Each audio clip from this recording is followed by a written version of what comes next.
जय सियाराम सभी दर्शकों को एवं सभी भक्तों को।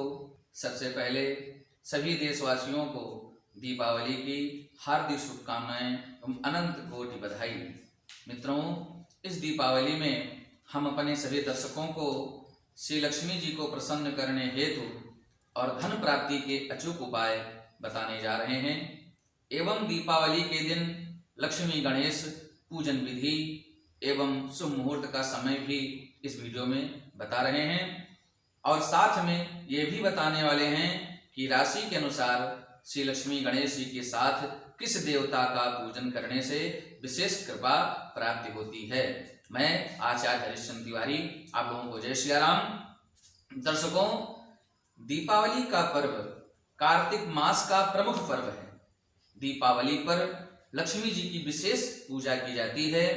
इस दिन शुभ मुहूर्त में विधि पूर्वक लक्ष्मी जी की पूजा करने से जीवन में सुख समृद्धि और शांति की प्राप्ति होती है। दीपावली पर लक्ष्मी पूजन से जीवन में आने वाली आर्थिक परेशानियों को दूर करता है। शास्त्रों में लक्ष्मी जी को वैभव की देवी माना गया है। श्री लक्ष्मी जी की कृपा से जीवन में संपन्नता आती है और कष्टों से मुक्ति मिलती है। प्रिय बंधुओं, प्रिय दर्शकों, आप लोग पूजन करने का विधि सबसे पहले जानने की अति आवश्यकता है। सबसे पहले हमें जानना चाहिए कि हमें पूजन किस प्रकार से करना है, किस दिशा में बैठ करके पूजन करना है। कृपया मेरे इस वीडियो में आप जुड़े रहें क्योंकि अभी हम आपको मुहूर्त भी बताएंगे।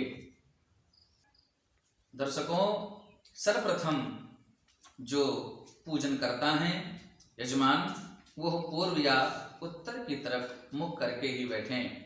अगर सपत्नीक हैं तो पत्नी को अपने दाहिनी तरफ बिठावें। उसके बाद में मन को एकाग्र करके, पहले आप मन को एकाग्र करेंगे। मन को प्रभु के चरणों में समर्पित करते हुए मन में भाव रखें कि हम श्री लक्ष्मी जी का, श्री गणेश जी का, श्री कुबेर जी का और दीप देवता का हम पूजन करने के लिए आसन पर बैठे हैं। उसके बाद 3 बार आचमन करें। हाथ में जल लेकर के एक बार जल लेकर के पी जाएं, ओम नारायणाय नमः बोले। दूसरी बार जल लेकर के पी जाएं, फिर बोले ओम केशवाय नमः। फिर तीसरी बार जल लेकर के पी जाएं, बोले माधवाय नमः। उसके बाद में हाथ को धुल लें। उसके बाद बोले ओम गोविंदाय नमो नमः। उसके बाद यजमान अपने ऊपर जल छीटेंगे। उसके बाद पुनः हाथ में जल लेकर के अपने आसन को शुद्ध करेंगे। उसके बाद अगर आपके पास पवित्री है या स्वर्ण की मुद्रिका है तो उसको आप अनामिका उंगली में धारण कर लेंगे। प्रिय बंधुओं, आप अपने तिलक लाल चंदन से करेंगे और साथ में अक्षत को भी अपने मस्तक में लगा लेंगे। उसके बाद शिखा बंधन करेंगे। अगर महिला हैं तो भी अपने बाल को बांध कर ही पूजा करेंगी, क्योंकि शास्त्रों में बताया गया है कि बाल खोल करके पूजन करने से फल नहीं मिलता है, इसलिए बाल को बांध करके ही पूजा करें। और उसके बाद में अगर सपत्नी कहें तो ग्रंथि बंधन करें। एक चुनरी में अक्षत पुष्प दूर्वा दक्षिणा लेकर के ग्रंथि बंधन करें। उसके बाद में बंधुओं, आपको मूर्ति को लाल कपड़े पर, पीढ़ा पर, चौकी पर बिठा करके स्थापित करना है। उसके बाद में आपको दीपक तैयार कर लेना है। अगर तिल का दीपक है तो आप देवताओं के बाईं तरफ जलाएंगे। अगर घृत का दीपक है तो आप दाहिने तरफ जलाएंगे। प्रिय बंधुओं, सबसे पहले दीप को प्रज्वलित करें। उसके बाद अक्षत पुष्प लेकर के दीप देवता का ध्यान करें, क्योंकि ये कर्म साक्षी देवता हैं, ये हमारी पूजा के साक्षी देव हैं। इस तरह से दीपो ज्योति ही परब्रह्म, दीपो ज्योतिर्जनार्दनः, दीपो हरत मे पापम, शांत दीप नमस्तुते, शुभम करोति कल्याणम, आरोग्यम सुख संपदम, शत्रु बुद्धि विनाशम च, दीप ज्योतिर्नमस्तुते, दीपस्थ देवताभ्यो नमः। ध्यानम ध्यानार्थे अक्षत पुष्पाणि समर्पयामि बोल करके, अगर नहीं मंत्र याद है तो अक्षत पुष्पाणि समर्पयामि बोलकर ही दीपक के सामने चढ़ा देंगे।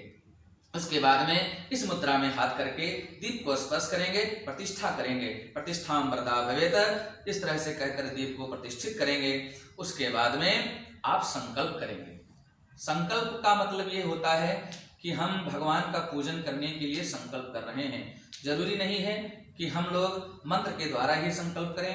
अगर आपको मंत्र नहीं आता है तो आप केवल हाथ में अक्षत, पुष्प, दूर्वा, दक्षिणा, कुश और जल लेकर के 3 बार विष्णु विष्णु बोलें। उसके बाद मन में इच्छा करके कि हम भगवान की पूजा करने का संकल्प ले रहे हैं, जिस देवता का पूजन करना हो उस देवता का नाम लेकर के और बोल दें पूजनम महम करिष्ये, चा करिष्ये, फिर जल को नीचे गिरा दें।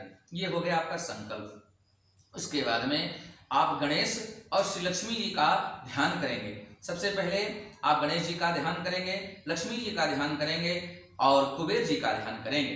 तो आप गणेश जी का अगर मंत्र नहीं आता है तो आप ओम गम गणपतये नमः ही मंत्र बोल करके लक्ष्मी गणेश जी का ध्यान करें और श्री लक्ष्मी जी का ओम श्रीं महालक्ष्म्ये नमः इस मंत्र का पाठ करके आप ध्यान कर सकते हैं।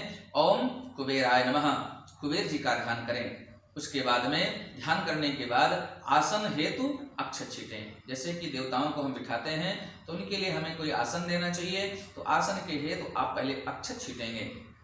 उसके बाद में पुनः हाथ में अक्षत पुष्प लेकर के गणेश और श्री लक्ष्मी जी का आवाहन करेंगे। अगर मंत्र आपको याद है, गणानां त्वा गणपतिगुं हवामहे, प्रियाणां त्वा प्रियपतिगुं हवामहे, निधीनां त्वा निधिपतिगुं हवामहे, वसोमं आहं जानिद्रवधमा त्वं जासि गर्भधम्मा। अगर नहीं मंत्र आता है तो केवल आप ओम गम गणपतये नमः इत्र मंत्र ही बोल करके ओम श्रीं महालक्ष्म्ये नमः, ओम कुबेराय नमः बोल करके आवाहन करें। आवाहन करते समय बाएं हाथ में अक्षत लेकर के और जिस देवता का आवाहन करना है उस देवता का मंत्र बोलकर उनके ऊपर अक्षत छीट दें। उसके बाद पुनः उसी तरह जिस तरह से आपने पहले दीप की प्रतिष्ठा किया था उसी तरह आप उन देवताओं की भी प्रतिष्ठा करेंगे। गणेश जी को स्पर्श करें, लक्ष्मी जी को स्पर्श करें और कुबेर जी को स्पर्श करें। सभी देवताओं को स्पर्श कर लें। उसके बाद में प्रतिष्ठामृदा भवेताम बोल देंगे।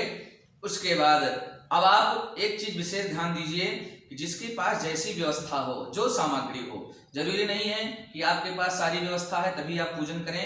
देवताओं का पूजन 2 प्रकार का बताया गया है। प्रथम प्रकार यह है कि पंचोपचार पूजन। पंचोपचार में बंधुओं बताया गया है कि अगर आपके पास पूजन सामग्री नहीं है तो आप केवल अक्षत पुष्प लेके ध्यान कर लें। उसके बाद में प्रभु को चंदन लगा दें, पुष्प अर्पण कर दें। उसके बाद धूप निवेदित करें, फिर दीप निवेदित करें। उसके बाद नैवेद्य यानी मीठा अर्पण करके प्रणाम करके ही पूजा को संपन्न कर सकते हैं। अगर आपके पास सामग्री है, षोडशोपचार सामग्री है, तो आप सबसे पहले मन में सुंदर भाव रखें कि हम गणेश और लक्ष्मी जी का और कुबेर जी का और दीप देवता का पूजन कर रहे हैं। तो सबसे पहले आप स्नान की प्रक्रिया शुभारंभ करेंगे। स्नान कराते समय आप ध्यान रखें कि भगवान को हम स्नान करा रहे हैं। 4 बार जल से स्नान कराएं। पहले आचमनी जल को गिरावें तो ध्यान रखें कि हे प्रभु मैं आपको आचमनी कर रहा हूँ, दूसरी बार अर्घ्य प्रदान कर रहा हूँ, उसके बाद तीसरी बार पैर प्रक्षालन कर रहा हूँ, चौथी बार सर्वांग स्नान आपको करा रहा हूँ। इस भाव से स्नान कराएं। उसके बाद में पंचामृत से स्नान कराएं। पंचामृत में दूध, दही, घी, मधु और शक्कर मिश्रित होना चाहिए। इन सबको मिला करके भगवान को स्नान करावें। उसके बाद पंचामृत स्नानम समर्पयामि ऐसा बोलें। उसके बाद में पुनः शुद्ध जल से स्नान कराएं। पंचामृत के स्नान के बाद में पुनः शुद्ध जल से स्नान कराएं। शुद्ध जल से स्नान कराएं, फिर शुद्ध जलम समर्पयामि, स्नानम समर्पयामि ऐसा बोलें। उसके बाद अगर मूर्ति पर वस्त्र वेष्टित है तो ठीक है, अन्यथा कलावा चढ़ावें, रक्तसूत्र चढ़ावें, वस्त्रम समर्पयामि। उसके बाद में गणेश जी को, कुबेर जी को और दीप देवता को जनेऊ पहनावें। जनेऊ ऐसा पहनावें कि वो लक्ष्मी जी को जाकर स्पर्श ना हो, क्योंकि देवियों को जनेऊ नहीं पहनाया जाता है। इसलिए आप केवल जनेऊ गणेश जी को और कुबेर जी को ही पहनावें। जनेऊ पहनाने के बाद में एक आचमनी पुनः जल नीचे गिरावें। उसके बाद में रोली चंदन लगावें। अगर पीला चंदन है तो गणेश जी को पीला चंदन लगावें और लक्ष्मी जी को रोली अक्षत के साथ लगावें और कुबेर को भी चंदन लगावें। चंदन के बाद में चंदनम समर्पयामी बोलने के बाद में पुनः पुष्पमाला और पुष्प अर्पण करें। अगर आपके पास कमल पुष्प की माला है तो आप कमल पुष्प की माला अर्पण करें, अन्यथा गुलाब पुष्प की माला अर्पण करें। जो आपके पास फूल माला हो वो लक्ष्मी जी को, गणेश जी को, कुबेर जी को अर्पण करें। उसके बाद में गणेश जी को दूर्वा अर्पण करने का बड़ा ही विधान है। शास्त्रों में बताया गया है कि एक दैत्य था जिसका नाम था अनलासुर। तो उस अनलासुर को वरदान था कि प्रभु का वरदान प्राप्त था कि उसको कोई मार नहीं सकता है। तो इसलिए एक बार जब सारे देवता परेशान हुए तो गणेश जी को आवाहन किया, तो गणेश जी ने उन अनलासुर नामक दैत्य को निगल लिया, जिससे अग्नि भगवान को हृदय में बहुत ज्वाला हुई। तो ज्वाला है तो शांत करने के लिए स्वयं कश्यप जी आए और 21 दूर्वा का गांठ लगा करके गणेश जी को खिलाया, जिससे उनकी ज्वाला शांत हो गई। तभी से श्री गणेश जी को दूर्वा चढ़ाने का विधान है। इसलिए पहले से ही आप लोग दूर्वा 21 दूर्वा का एक गांठ लगा करके वो गणेश जी के सामने निवेदित करें। उसके बाद में सिंदूर लगावें, सिंदूर अर्पण करें, सिंदूरम समर्पयामी। उसके बाद अबीर अर्पण करें, अबीरम समर्पयामी। उसके बाद में सुगंधित द्रव्य यानी इत्र जो बोलते हैं, सुंदर इत्र लगावेंगे। उसके बाद में इत्र लगाने के पश्चात आप धूप निवेदित करें, धूप दिखाएं। और उसके बाद में धूपम दर्शयामी, फिर दीपम दर्शयामी, दीप जला करके दिखावें, दीपम दर्शयामी। उसके बाद में अपने हाथ को धुल लेंगे। हाथ धुलने के बाद में नैवेद्य अर्पण करें। गणेश जी को मोदक प्रिय है, लड्डू प्रिय है, इसलिए गणेश जी को लड्डू का भोग लगावें और महालक्ष्मी को बर्फी या पेड़ा का भोग लगावें। कुबेर जी को भी नैवेद्य चढ़ावें। नैवेद्य चढ़ाने के उपरांत आप 5 बार जल गिरावेंगे। प्राणाय स्वाहा, समानाय स्वाहा, उदानाय स्वाहा, व्यानाय स्वाहा, अपानाय स्वाहा, मध्यम मध्यम पानीयम जलम समर्पयामी। इतना बोलने के बाद में पुनः फल चढ़ावेंगे। लक्ष्मी जी को लाल फल जरूर चढ़ावें और सबको फल चढ़ावें। फलम समर्पयामी, ऋतु फलम समर्पयामी। फलांते के आदि में पुनः जल गिरावेंगे और जल गिराने के बाद में फिर भगवान को यह भाव रखें कि हमने भगवान को यह नैवेद्य और फल समर्पित किया है। अब हमें भगवान के मुख वासार्थे, मुख की शुद्धि हेतु तांबूल अर्पण करना है। उसके साथ में लौंग, इलायची, सुपारी और तांबूल का अग्रभाग और पीछे का भाग दोनों तोड़ लेना है। उसके बाद सुंदर बीड़ा बनाकर भगवान गणेश को, महालक्ष्मी को और श्री कुबेर जी को, दीप देवता को तांबूल भेंट करें।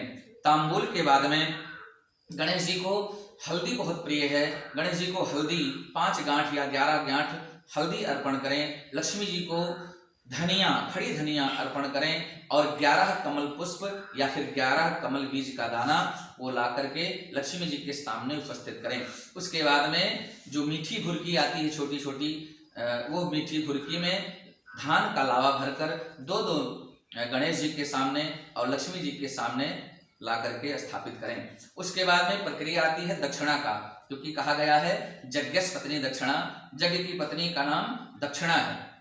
तो दक्षिणा अर्पण करें, दक्षिणा चढ़ावें। दक्षिणा के बाद में प्रदक्षिणा करें। अच्छा, एक चीज और ध्यान दीजिए आप लोग बंधुओं, प्रदक्षिणा का भी विधान है। प्रदक्षिणा 3 प्रकार की किया जाता है। एक प्रकार तो ये होता है कि हम आसन पर बैठे हैं तो हाथ से परिक्रमा कर लिए। दूसरी प्रक्रिया होती है कि हम अपने स्थान पर ही घूम लेते हैं, वो परिक्रमा हो गया। एक पूरी मूर्ति को परिक्रमा किया जाता है। लेकिन बंधुओं, पूजन के समय हम उठ नहीं सकते, पूजन करते समय में उठना नहीं चाहिए, इसलिए हम हाथ से 4 बार प्रदक्षिणा करें। दाहिना हाथ नीचे करके, बायां हाथ ऊपर करके, इस मुद्रा में ऐसे प्रदक्षिणाम समर्पयामि। गणेशाय नमः, श्री महालक्ष्मी नमः, श्री कुबेराय नमः। 3 बार गणेश जी की परिक्रमा करें, 4 बार कुबेर जी की परिक्रमा करें और 1 बार महालक्ष्मी की परिक्रमा करने का विधान है शास्त्रों में। उसके बाद में आप प्रदक्षिणा के बाद में पुनः अक्षत पुष्प लेकर के गणेश और लक्ष्मी जी को, कुबेर जी को, दीप देवता को प्रार्थना करें कि जो मेरे पास यथा उपलब्ध सामग्री थी उसकी सामग्री के द्वारा आपका मैंने पूजन जन किया। जो हमसे त्रुटियां हुई हों, गलतियां हुई हों, इसके लिए हमें क्षमा करें। आप मेरे घर विराजमान होकर मेरे ऊपर कृपा करें, कृपा बरसावें। कुबेर जी मेरे यहाँ धन भंडार भरें, लक्ष्मी जी की कृपा बनी रहे। यह भाव अर्पित करते हुए अक्षत पुष्प लेकर के मंत्र पुष्पांजलि समर्पयामि बोल करके चढ़ा देंगे चरणों में। उसके बाद में हाथ में जल ले लेंगे और बोलेंगे। इसका बहुत बड़ा विधान है कि जो हम पूजन करते हैं उस पूजन का फल हमको जब तक नहीं मिलता, जब तक हम उस पूजा का फल देवताओं को समर्पित नहीं करते। तो हमें सबसे पहले क्या करना है, पहले हमें पूजन समाप्ति के बाद उठना नहीं है, हाथ में थोड़ा सा जल लेना है और जिस देवता का पूजन कर रहे हैं, जैसे हम मान लिया गणेश जी की पूजा कर रहे हैं तो ओम गंगणपतये नमः, ओम महालक्ष्म्ये नमः, ओम कुबेराय नमः, दीपस्थ देवताभ्यो नमः, पूजनम प्रियंताम नमम, यानी प्रियंताम यानी आपको प्रिय हो, ना मतलब नहीं, मम मतलब मेरा, मेरा नहीं है, आपको प्रियंताम कहकर जल को भूमि पर गिरा दें और अनामिका उंगली से उसी जल को उठा करके और अपने मस्तक पे लगावें। ये हो गया देवताओं के पूजन करने का, पूजन समर्पण करने का कार्य। अब आप विशेष ध्यान दें, आइए मैं आपको अब राशि के अनुसार आपको बताने जा रहा हूं कि किस देवता का पूजन लक्ष्मी गणेश के साथ में किस राशि वाले किस देवता का पूजन करें जिससे अधिक फल की प्राप्ति होती है। प्रिय दर्शकों, अब राशि के अनुसार आपको लक्ष्मी गणेश के साथ किस देवता का पूजन करने से अधिक फल की प्राप्ति होती है वो मैं आपको बतलाऊंगा। मेष राशि वालों, जिनका स्वामी मंगल है और उन सज्जन को, उन जातक को सर्वप्रथम गणेश लक्ष्मी का पूजन करने के साथ साथ भगवान शिव की पूजा करना चाहिए, इससे अधिक फल की प्राप्ति होती है। और वृष राशि वाले जान लें, वृष राशि का स्वामी है शुक्र ग्रह, इसलिए शुक्र वृष राशि वाले जो शुक्र ग्रह है उनको महालक्ष्मी की पूजा करने से अधिक कृपा प्राप्त होती है। मिथुन राशि वाले जान लें, उनके स्वामी हैं बुध देवता, जो भगवान श्री नारायण का पूजन करें। और कर्क राशि वाले, कर्क राशि का स्वामी है चंद्रमा, जिसे फलस्वरूप आप गौरी माता का पूजन करने से फल की प्राप्ति होगी। और सिंह राशि वाले, जिनका स्वामी सूर्य है, वो भगवान शिव की उपासना करें। और कन्या राशि वाले, जिस कन्या राशि का स्वामी बुध है, वो भगवान नारायण की पूजा करें। और तुला राशि का स्वामी शुक्र है, उनको महालक्ष्मी का ही पूजन करना सर्वोपरि माना गया है।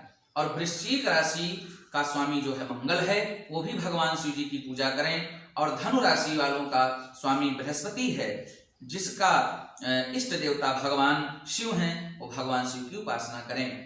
ध्यान दें, मकर राशि वालों का स्वामी मंगल है, इसलिए आप भगवान शिव की उपासना करें। और कुंभ राशि वालों का स्वामी भी मंगल है, इसलिए आप भगवान शिव की उपासना करें। ध्यान दें, मीन राशि वालों का स्वामी बृहस्पति है, इसलिए आप भगवान शिव की उपासना करें।